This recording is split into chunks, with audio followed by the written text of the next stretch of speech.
우리가 생각할 때 직장에서 어떤 상하관계 혹은 동료관계 때문에 성희롱적인 발언에 대해서 우리가 직접적인 대응을 하지 못하는 경우가 있습니다. 우리 법원은 혹은 수사기관에서는 업무상 위력의 추행에서 어떤 위력의 범위를 굉장히 넓게 봅니다.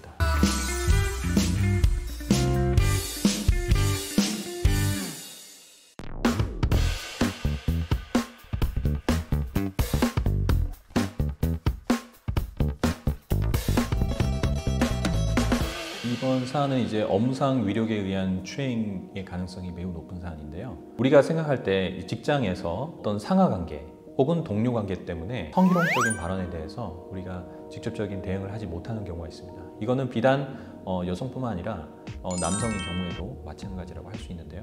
이게 반드시 피해자가 여성인 범죄는 아닙니다. 우리가 성희롱을 한다는 것은 기준이 굉장히 포괄적입니다. 오늘 뭐 좋은 일 있어? 뭐 혹은 오늘 뭐 옷이 너무 그 신체에 잘 맞는데?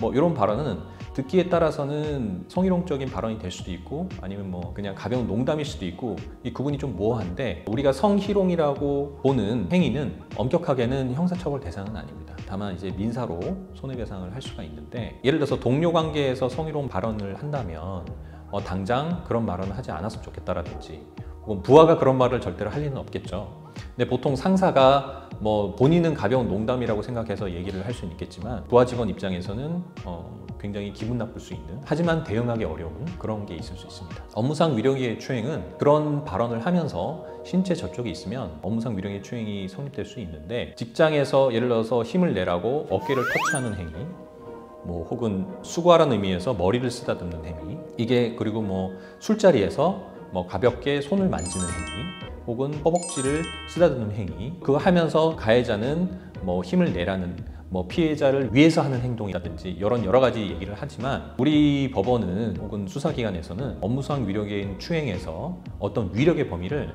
굉장히 넓게 봅니다. 가해자의 의도가 어떠했든 간에 피해자가 성적 수치심을 느낀다면 업무상 위력에 의한 추행이 일단 성립될 수 있습니다. 대부분의 가해자들이 피해자를 상대로 얘기하는 공격의 방법이 피해자가 왜 바로 반응하지 않았냐 기분 나쁘면 바로 얘기를 하면 된다든지 아니면은 바로 그 자리에서 이탈하면 되지 않느냐 왜 퇴사하지 않았느냐 왜 상부에 보고하지 않았느냐 하여튼 여러 가지 이유로 피해자가 즉각적으로 혹은 이후에 대응하지 않았다는 이유로 이건 피해자가 괜찮다고 느꼈기 때문 아니냐 그런 이유로서 많이들 피해자를 어떻게 보면 공격을 하죠.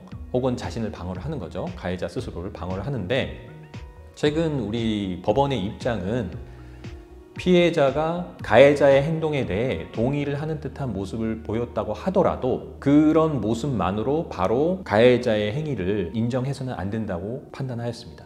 그러니까 반드시 피해자 입장에서 노라고 얘기를 해야만 의사를 명확하게 표시해야만 업무상 위력의 추행에 해당되진 않습니다. 의사를 표시하지 않았다 하더라도 여러 정황상 봤을 때 피해자가 가해자에게 이런 행동을 하지 말라고 직접적으로 혹은 묵시적으로 말할 수 있는 상황이 아니었다면 그 행위를 동의한다고 간주할 수 없다고 봤습니다. 그렇기 때문에 우리 직장 관계나 이런 데 있어서는 특히 부하 직원에 있어서 상당히 행동을 조심해야 될 것입니다.